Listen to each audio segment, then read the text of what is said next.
Hi and welcome everybody. It's Peter the Toy. I'm back on SoccerBeat and I've got with me Kaizer Chiefs legend, Bafana legend, Tsepo Masilela. How's it, Tsepo? You well, my buddy? All good, Peter. How are you? It's been a Excellent. while. Hey, I know I've been traveling. And guys out there, it's so good to see you. I know I can feel you all out there and I really appreciate it. And guys, thank you very, very, very much. You've taken us over 80,000 subscribers. We're really pleased with you. Thank you very much. We're hitting that one. We want to hit that 100,000. And to make that happen, guys, please, please, please, please press the subscribe button and press the notification button so that you can get told whenever we drop another show. I believe that's the hip terminology, dropping another show. And as ever, guys, we talk about what's hot and trending, and we follow what you guys say on social media. We take what you say on social media very seriously. And the big topic at the moment is the question, are Kaizer Chiefs fans boycotting Bafana Bafana? I look when I tweeted after at the start of the game, where are all the fans? And I got a barrage of people saying to me, Peter, we're not there. We're not even watching. We're watching other sports because Bruce doesn't like Kaizer Chiefs. Let the Pirates and Sundowns fans support the team. Other people said to me, this is not a Chiefs team. This is a Pirates team. This is a Sundowns team, and so on and so forth. So the question is, Tsepo, are Chiefs and Pirates fans boycotting Bafana? And should they? And is it right for them to have a beef against Bruce, or should Bruce be including players from Kaizer Chiefs? Has he got a beef with Kaizer Chiefs? So, and there are examples all over the world on this. So that first thing, we'll address those questions. And guys, this happens all over the world. In Scotland, if Rangers don't see enough of their players in and too many Celtic players in, they boycott. Liverpool fans boo the actual national anthem when the team's playing. Until Nike got Real Madrid and Barcelona together with the national team, the Catalan fans definitely didn't support Spain when they played. So this is not an unusual thing. So the questions are they boycotting? Should they be boycotting? And are there Chiefs players that should be in the squad? Let's hear your evidence on this, your opinion, and the evidence to back your opinion, Tsepo. And I'll counter it. So first of all, do you think there clearly is a bit of a boycott because there is this big talk on social media? Is it understandable? But it's understandable in a sense of, maybe the comments that the coach made, in previous years also. Yeah, they didn't sit well with the Kaizer Chiefs fan. And sometimes it's not about, it's about how you say things, as a coach. Also, you must remember a responsibility of a coach, you the leader. So your voice and how you say things, there's certain cases where I felt also, you could have maybe in a better way, you can't say, choose players are playing well. You can always say, no, at this moment, this is the best squad. I'm going with these guys. I feel they can do the job, without throwing Kaizer Chiefs, players or the team, in under the bus. And I felt that it has came to a point where the fans, they feeling like the coach doesn't love Kaizer Chiefs. He doesn't like Kaizer Chiefs. He's anti Kaizer Chiefs. So I think it's gotten to that point with the Kaizer Chiefs fans. Are they right? Part of me says no, because it's a national team. It's our national team. End of the day, we want to see Bafana do well. If Bafana wins the AFCON, everyone wants to be celebrating. We don't want to be divided, by this issue of Kaizer Chiefs only. I felt like as much as sometimes you're disappointed, as you made examples in overseas, you wouldn't find a national team England playing in even a quarter of the stadium empty.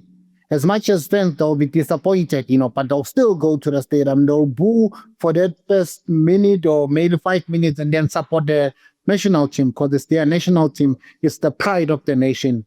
And hence, it's called the national team. So I don't think they right if they're going to boycott to a point where they say they don't want to go to the to support the boys at the stadium. Because when it's national team colors, we put everything aside. Like you pirates, we all travel in one car actually to go support Bafana Bafana. It has to go to that point where we all jump in one car. We put on the same colors, Bafana Bafana jersey. We go support the boys in the stadium. Tsepo, I mean, you played for Kaizer Chiefs. I'm going to put myself in a Kaizer Chiefs fan's position now. First of all, I think all Kaizer Chiefs fans want to support Bafana. And I agree with you. all fans do want to support Bafana Bafana. But let me put myself in an emotional Chiefs fans. I don't think Chiefs fans have a big problem if there are no Chiefs players in the team. If, and this is the big if, and Chiefs fans, tell me if you agree with me on this, if the coach explains properly, with respect and respectfully, why the club they love doesn't have any players in the team. And Tsepo, I believe the national team coach, and by the way, we love the job that he's done, we respect the job that he's done, but he also has to understand that there are emotions involved here, and he has to take cognizance of the emotions of our fans. And in this instance, it happens to be Kaizer Chiefs fans, and to dismiss the players is to dismiss the club, and to dismiss the club is to dismiss the fans, because they themselves, they are the true owners of the club. And I think the way he explains not having a Chiefs player in the team, maybe his English is not good enough, and maybe Hellman should support him on that, Ron Johnson, but he should be more diplomatic and say, the door is always open for Kaizer Chiefs players. I want Kaizer Chiefs players in the team. There are very good youngsters at Kaizer Chiefs, like Vilakazi, like Shabba, etc. But I feel they're not quite ready yet, and I'm watching them closely, and I look forward to the time I can get them in the team. And I hear what you're saying, guys, and believe me, I want Chiefs players in the team as much as you do, but I have a difficult job. I pick players on form, etc., etc. So I agree with the fans on the fact that he needs his delivery of the ball needs to be better. Then I've got another question for you, where I understand that fans' point of view as well. They say, fine, you say Pirates players, Chiefs players aren't playing well enough. But look at Goss. He sat on the bench for Super Sport Stokes Sivilele. Yet he plays ahead of Petersen, who's had a standout season so far. How do you explain that one? I mean, surely I think they've got a decent gripe there to say, listen, and Cheney hasn't been on top form himself. He's made a few mistakes. Petersen has been rock solid this season. Surely there's no argument about him being in the squad. I think Bruce should really address that one. Yes, he should address it. But when you edging closer to tournaments like AFCON, it boils down to the group. There's a group of players that the coach feels comfortable. I don't think he's got as much as he can see Petersen is doing well. Maybe back of his mind is thinking, I don't have time. The integration and the family, what is built over the years. You can't like try and experiment right now. It's not the perfect time for him to try. Same as Nyuko Mobi, the right back. I think is that Siwelele now is injured. People. I remember when the first coach when coach first got here, he picked him, and then he kept on having him in the squad. And there was other right backs that people felt, footballing fans, they deserve a chance. But what he has built, from day one with Nico Mobi, he feels comfortable, and he said it that as long as I'm here, I'm taking him. He's in my team. When his feet is in my team, I'm thinking at back of his mind, he doesn't have enough time to try the Petersen to look at it. He always speaks about I watch the players how they behave when they're at camp. That's important for me. So he feels like he got this group, the core of the group, and there's guys that he can't drop like right now. So to support your argument in favor of Hugo Broos, and what you're really saying is, number one, the evidence in supporting his decision is number one, that yes, he could say it better, but he's picking the best squad that he believes will deliver in the AFCON. And it's not just about your playing ability. South Africa, Bafana needs a club type atmosphere, because we don't have world-class players, no disrespect. It needs a club type atmosphere of closely knit guys who work hard together as a unit. And to change that unit right now is too much of a risk. So the players who are not really in the mix right now are probably unlikely to get into the team. And that, I suppose, means a good reason why Lorch, who on ability and form, should definitely be in that team. But let's jump to another, because this player has been in the squad and he's playing regularly. Shabba versus Bule. Now, Mbule, a lot of the Chiefs fans saying Mbule is a bench player. and Shabba's a regular. Shabba had a great game in his last appearance. He was in the squad. He came on, tremendous roar by the fans. He's definitely a one for the future. I can understand Vilakazi not being in the squad. I think he's not ready yet, and he hasn't been in any squads. But Shabba's been there and abouts. Should he not be in that squad as an understudy to Bule, or is that space being kept open for Zwane? It's a tough one because, last, as you said, the game before the last one, Shabba got some minutes, and I think also 2 games before this, he was part of the squad. But with Mbule and Shabba argument, there's players that they, I don't know how to put it, but they'll say this player, he knows how to perform in big stages, as in international stage.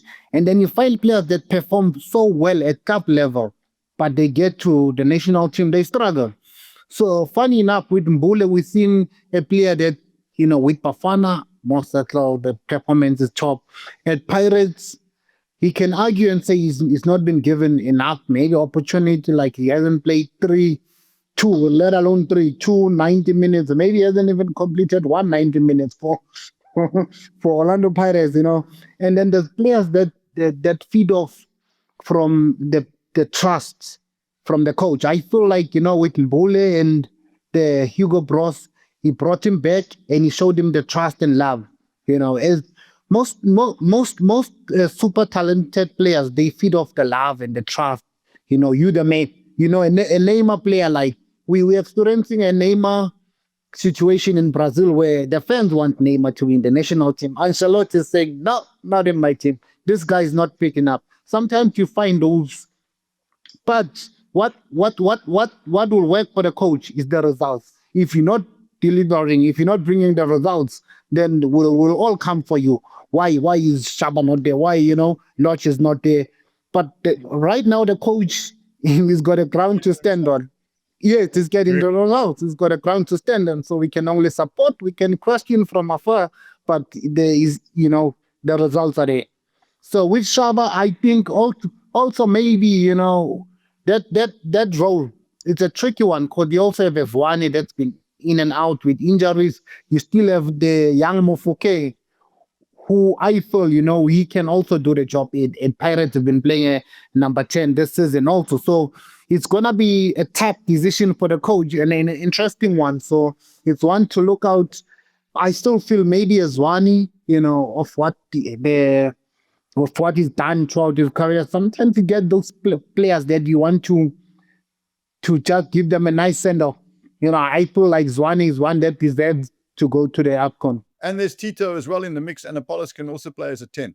Just before we go, let's just look at that Chiefs squad. And besides Shabba, talking about Shabba, is there anybody else who can be in that mix? And the question is, Chiefs fans, you've got to ask, is the continual rotation of players and changing of lineups, I think that's also harming the players to get a regular Bafana position, because the Chiefs lineup does change continuously.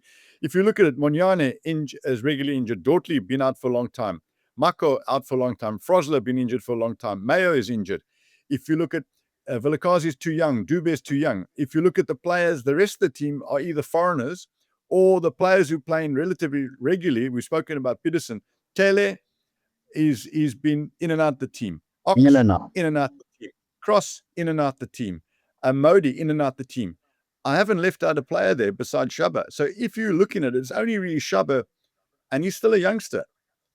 So I think the problem, my summary would be, I'd agree with you, it's not so much the decision that Hugo Broos has made, is how he's explained it. That's the problem. Yes, and I think Hugo maybe needs some diplomacy lessons, because when you're at the top, say things properly. Maybe it's the Belgian way and the Dutch way, that's the way they speak. But he's got to remember he's speaking to us, and he needs to speak. We have a very respectful way of speaking to people and addressing problems. And I think the only thing here is not understanding how we interpret things. And I think Hugo Broos has got to understand how we interpret things. And he obviously gets it right in the squad. And he just needs to really do it with the journalists, because the journalists are the passer over of the information to the public out there. But Tsepo, I agree with you. Bafana must come first. I don't blame the Chiefs fans we don't blame the Chiefs fans for being upset, but it's more an interpretation and a delivery of what he's saying than the actual decision. But till next time, Tsepo, Thank we'll you. see you. Cheers, Okay, man. Peter. Cheers. There. Subscribe and notify. Cheers, my brothers. Bye.